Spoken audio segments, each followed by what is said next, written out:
Rounded with a sleep. I mean, the idea that our life is like a dream. I suppose so, yes. I mean, actually, I think it's the other way around. I think that when we die, or before we're born, it's probably more like a dream, and that it's as if our lives are rounded with a dream. And of course, dreams are part of sleep, so that still fits with what Shakespeare says. Dream before, dream after, what in between? Well, waking life with more dreams and fantasies as well. But I think that the dream... Well, I suppose it depends what you mean by dream, but dream is entering into a realm of possibility, of fantasy, of imagination. And there's a sense in which all our lives are an interface between that and the life of embodied existence in the physical world.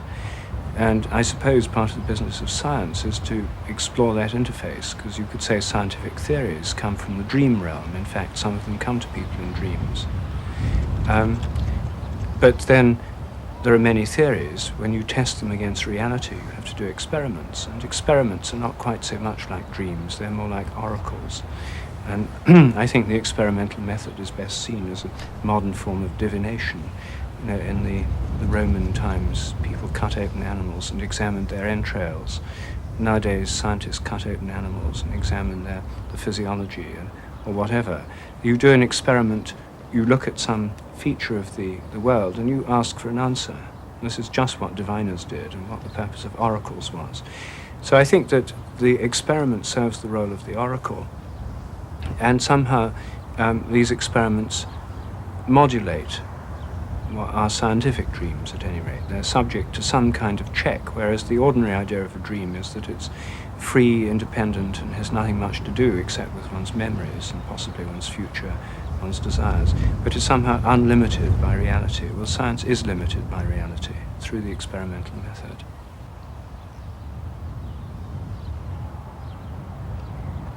What did they say about Voltaire? If Voltaire had not existed, somebody would have to have invented him. I think maybe the same is true of Sheldrake. I think there's a niche in our culture for Rupert Sheldrake.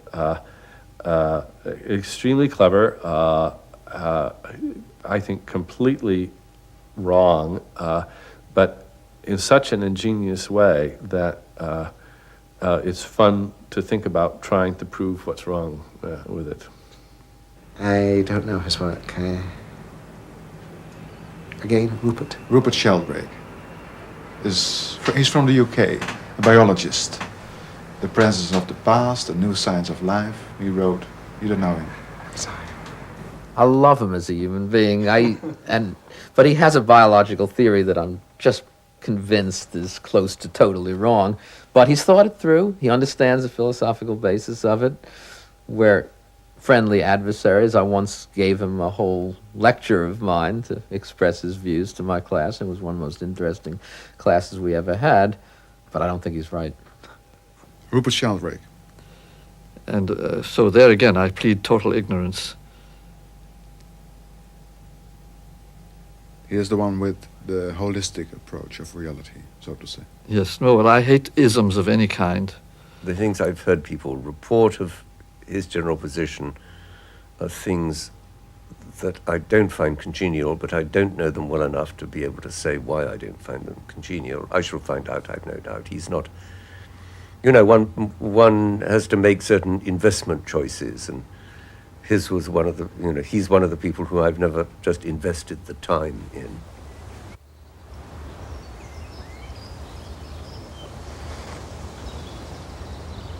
He lives in Hampstead, the wonderful wooded, hilly part of London where Oliver Sacks once grew up.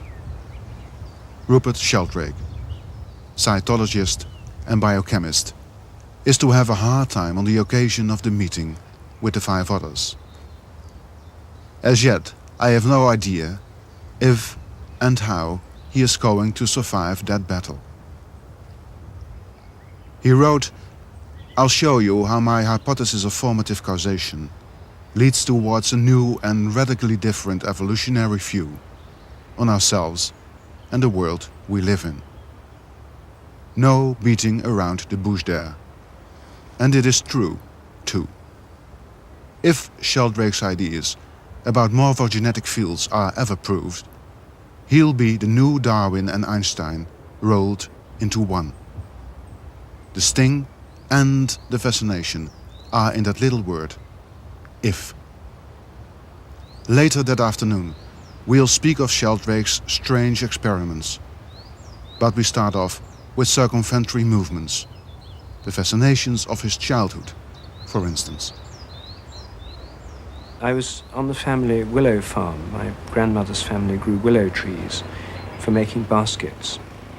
And I was staying at the family farmhouse, and I was outside with an uncle. And I saw a row of willow trees with rusty wire hanging between them. So I said to my uncle, "Why is that rusty wire hanging between those trees?" And he said, "Well, we made a fence out of willow stakes, and the fence came to life."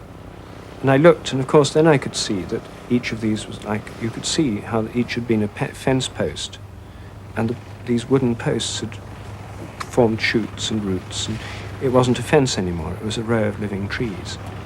And this made, really a tremendous impression on them, because this sense of the dead things coming to life in such a vivid way that you could directly see. The whole thing lasting only maybe 10, 20, 50 seconds. I don't know how long this incident lasted.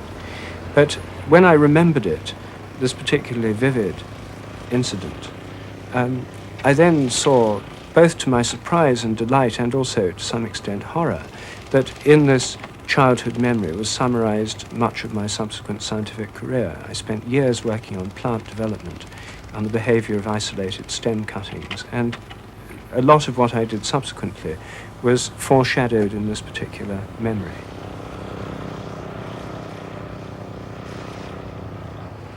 Ever fantasized about being invisible?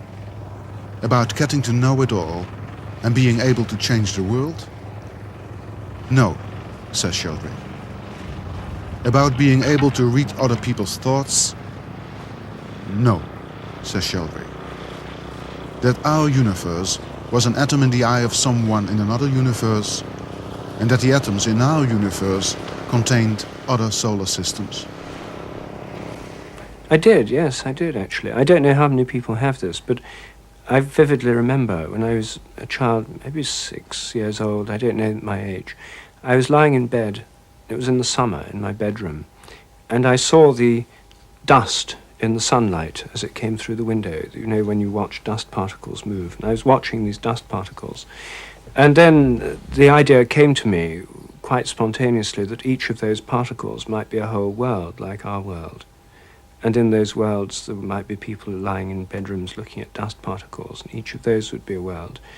And so this idea of infinite, like Chinese boxes, worlds within worlds, stretching infinitely in both directions, large and small, suddenly struck me. I mean, this was probably the biggest idea I'd had in my life by that time. It was suddenly an idea of such immensity, and it was quite out of keeping with all the other things I thought about, but suddenly this idea took hold of me, and I was very fascinated by it. And now, because you were not unique, I had the same fascination, so I'm sorry, but this picture of universes within universes, like Chinese boxes, is there any development, or is the amazement the same and the conclusion the same when you're grown up? Well, I wouldn't put it in quite the same way, but what I would say is that But essentially, since I believe in that the right approach to nature for science and in general is the holistic approach. The holistic approach is to see that everything is nested within something else, like the Earth is a unit, but the Earth is within the solar system. The solar system is a unit, but that's within the galaxy, and the galaxy is a unit, but it's within a cluster of galaxies. And then all these are together within the whole universe, which is the ultimate physical unit. And then if we come from the Earth, we have ecosystems that are units, and then societies, and then within those organisms that are units, and within them organs, and within those tissues, and within those cells, and within those molecules, within those atoms, and then subatomic particles, and then complexes of subatomic particles disappearing into the realm of the very small, until they disappear from our ability to detect them, because the smaller they get, the bigger the apparatus you need to find them, and the ultimate limit is not set by nature herself, but rather by the willingness of the US Congress to go on funding ever larger accelerators. So at least from the small to the large, I would see that indeed as the structure of the universe, in this sense that at every level there's a wholeness which contains parts, which are themselves wholes, which contain parts, is, I would say, the very basis of the holistic worldview and the view of nature, which is the background to all my own scientific thinkings. Why is the grass green? Why does the moon have phases? Why is the sky blue? Oh, yes. Children's questions. Are your children asking you the same questions you asked your father? Well, I can't remember what I asked my father, but I imagine they must be the same kind of questions. I mean, these are very fundamental questions. And my children are very fascinated by death, for example. They ask about what happens when you die. Why do things die? They're very interested by stories of witches and giants that eat up children. They're very concerned with the whole question of being eaten and eating and killing and dying. These preoccupy them tremendously. All the stories they like have to involve elements of wicked witches or wicked giants. Why is that? Who eat little children. I don't know. I think children, the whole question of eating and the nature of eating and the nature of death and destruction and killing fascinates them, partly because we don't eat meat, you see, so they think about animals and killing animals, and why do people kill animals, and why do animals kill other animals? What do you to eat say them? in reply? Well, I explain that in nature things have to eat something, and animals either eat other animals or they eat plants, and even if you eat plants, you kill them, but there's all this eating and killing going on as part of the structure of nature. But if you look at the fairy tales that young children read, Grimm's fairy tales, for example, it's amazing how many of them involve stories of killing, eating, or life-threatening situations of various kinds. And then it became clear to me why young children may be so obsessed with this, because I don't know about Holland, but in England, a very common phrase, we have you saw our two-year-old. Very often, adults will come and they'll pick him up and they say, "You're so gorgeous, I could eat you up." Now, what must a 2-year-old child think when an adult picks him up and smiles and says, "You're so gorgeous, I could eat you up"? Especially when he hears stories about wicked witches and giants that eat little children every day. I mean, it must be very confusing, and I don't know why adults say it, but this is a big issue for young children. Certainly, we want to talk about Sheldrake's controversial ideas and seemingly bizarre experiments, but the circumventory movements continue. The view behind Sheldrake's back is beautiful, a beautiful murder machine. People who seek comfort in nature have no idea what goes on there, wrote Stephen Jay Gould, Sheldrake's later table companion. Nature is one big, violent, amoral contraption, cruel, wasteful, and indifferent to suffering. I put these words of Gould's to Sheldrake, not knowing there is such a polite but sharp collision in store. Evolution serves no purpose. It leads to change, not necessarily to improvement.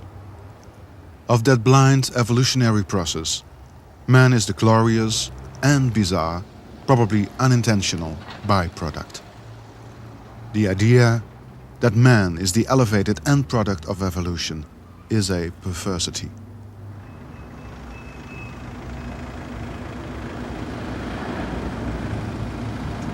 I think there's an urge to reproduce and survive inherent in organisms. It's obvious, it's a basic truth of life.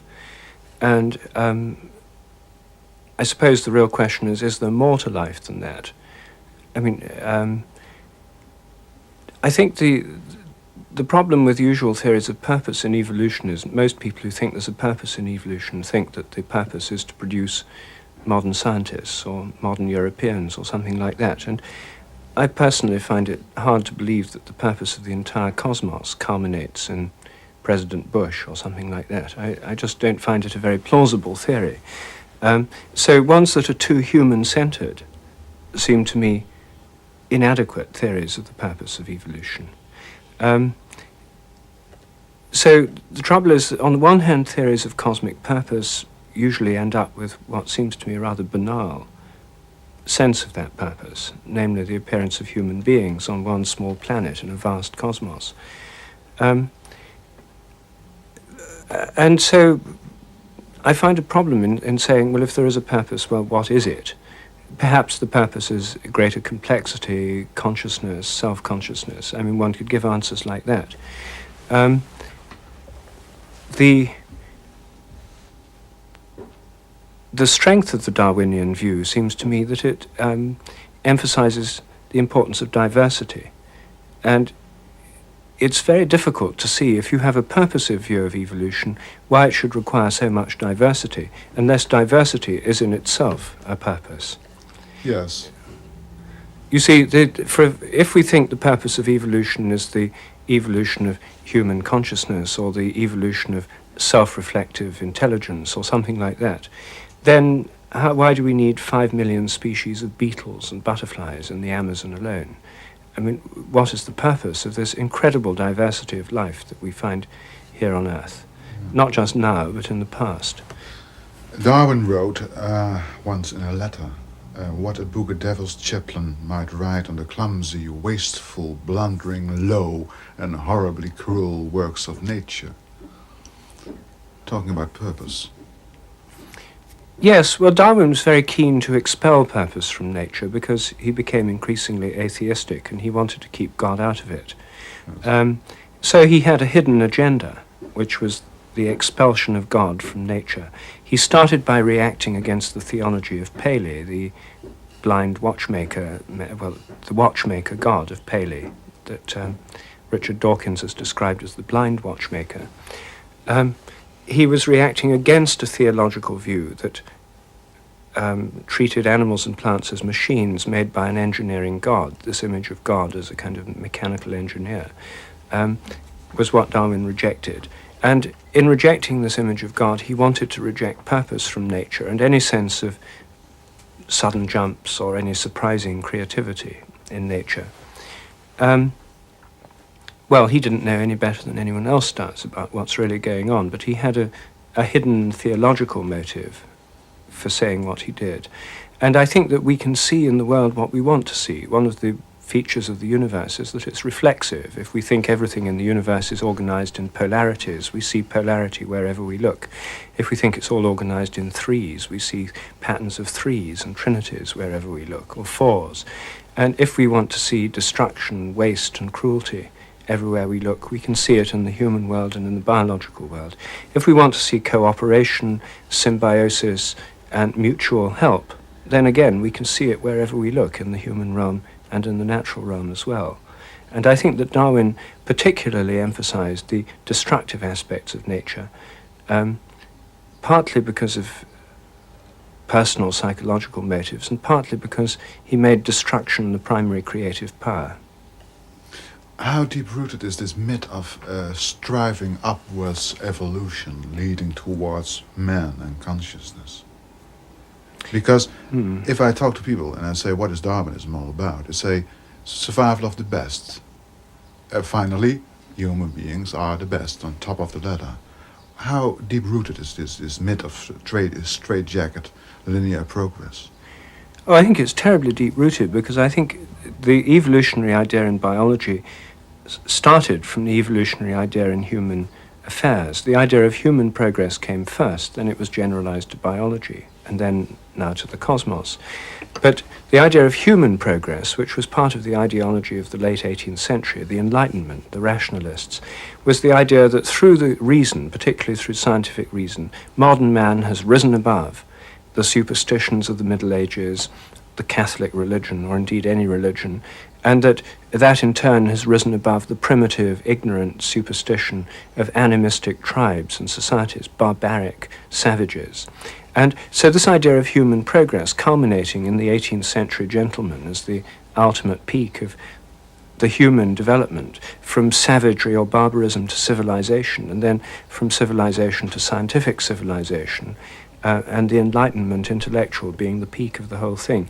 This is so deeply built into the ideology of intellectuals and of the whole Enlightenment and rationalist view. Even now and again and again. Even now, yes, because it's what sustains the Enlightenment view that our civilization is superior to the civilization of our grandfathers and our great-grandfathers, and certainly to that of the Middle Ages, and also to that of all other tribes around the world who have to be educated into our way of seeing things because our way is the best.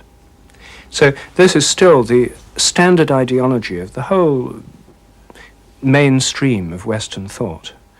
And given the fact that that kind of ideology came first, and then the evolutionary picture of life was added on, so you then saw the progression from the primeval slime as animals then crawled out onto land, and then monkeys swung in trees, and finally it ends up with civilized man, and nowadays, of course, people would say civilized woman as well. This evolutionary progression is so deep-rooted in our ideology that it's extraordinarily difficult. How dangerous is it? Well, I don't think it's... it depends how you take it. If you take it that our civilization has the right to exterminate all other cultures, not through force any longer, because we think of ourselves as civilized, but by exporting our technological industrial system, our educational system, and our scientific worldview, which we've now done to the rest of the world. I mean, as soon as anyone discovers a backward tribe living anywhere, if there are any left, then they'll want to move in, build roads, have development agencies, UNESCO will set up schools and so on, so they can be turned into people just like everyone else, and within 10 years they'll have television. That's what's happening in the world today, and it shows an extraordinary intellectual and cultural imperialism on the part of the technological advanced societies. The very word advanced or developed, you see, implies that they're higher and better. And when extrapolated to the whole of nature, it means we're the most evolved things in nature because we're more conscious, more purposive, and so on. And in fact, all other animals and plants are supposed to be totally unconscious or only the most rudimentary kind of awareness. Only we have this magical self-reflective consciousness. And then, if that's taken to give us the right to exploit the rest of nature, use it as we like, we then have the roots of the ecological crisis. So I would say that this particular way of thinking is extremely deep-seated. It underlies the thinking of a great many evolutionary theorists, including Darwin, and is one of the things that's caused the great problems of the modern world. Will anyone challenge these words of Sheldrake's at the reunion? So far, I have no idea. All I know is that there's bound to be a terrific collision with Stephen Jay Gould. Gould, who doesn't believe for 1 minute in morphogenetic fields. We are still in the stage of circumventory movements. Quiet neighborhood, Hampstead. Friendly people. But what goes on in their mind? A mystery that makes and obeys its own laws, invisible to us? One huge panoptic of continual innovation, as Oliver Sacks says, or a gigantic computer, of which we only need to discover the basic program, the hardware and the software, as Daniel Dennett suggests. Whatever the reunion brings, the quarrel between Sheldrake and Dennett is inevitable. A reconciliation seems out of the question. £3.50, I'll give you 4. 4 quid. I think Dennett's approach is... it shares this mechanistic obsession of the idea of the machine as the central paradigm. You see, I think the problem of the last 300 years of mechanistic science has been to to assume that the only valid form of thinking about nature is to use machine metaphors. Previously, you see, people had always used organic metaphors. You used the metaphor of organisms, of animals, of plants, of trees, of people, of families. These are the kinds of metaphor that permeate all traditional thinking. They're the stuff of myth and of poetry. Since the 17th century, there's been an attempt to substitute in rational scientific thinking a single source of metaphor, namely man-made machinery, as the only valid source of thinking about nature. I think it's an intensely anthropocentric thing to do. It takes a particular one aspect of human activity, a very recent one also, and projects this human obsession with machinery onto the whole of nature. So then the question is, are we ourselves machines? And that people were machines, but with this rational mind, a God-given rational mind somewhere inside the head, that controlled the machinery. Well, this Cartesian dualism has been the dominant model in the West ever since the 17th century. And the main way that people try to deal with it is by denying that there is anything autonomous about the rational mind. The materialist wants to say, well, we're machines just like everything else in nature. And so then you have to explain the thinking, conscious mind. So then you have to say, well, we're intelligent, thinking, conscious machines. But there aren't any intelligent, thinking, conscious machines. So Not then, yet, then you have to say, well, then we'll invent them just to prove that we're intelligent, thinking, conscious machines. And so this is the striving for artificial intelligence, to make intelligent, thinking, conscious machines, the ultimate purpose of which is to prove that we're nothing but machines. Well, since machines are made by people in the first place, it seems to me such a futile, and it's like a dog chasing its tail. It seems to me an entirely futile exercise, and I can't get very engaged with this entire quest to try and prove through enormous intellectual convolutions, through frightfully clever arguments, that we're nothing but machines, by imagining that our brains are some kind of self-programming computer of a type that doesn't actually exist, but of which we're promised there will be examples at some time in the future. The problem you see with materialists is that we're not thinking machines, and there are no thinking machines. And so they have to keep pretending that they will exist